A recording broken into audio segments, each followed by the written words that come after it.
In the early 2010s, drones were mostly toys or niche military tools, but everything changed fast. DJI launches the Phantom 1, a game changer. Suddenly, anyone could fly. Drone racing and YouTube aerial videos exploded. Aerial videography became mainstream. Amazon teased drone delivery in 2013, and the world took notice.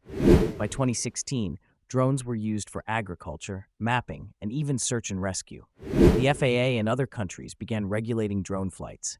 Pilot licenses became a thing. 2020, COVID lockdowns accelerated contactless delivery via drones in some countries.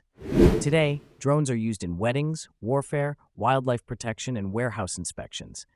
The drone industry is now worth billions, and we're just getting started. From hobby to high-impact tech, drones have truly taken off. What's next? Sky's the limit.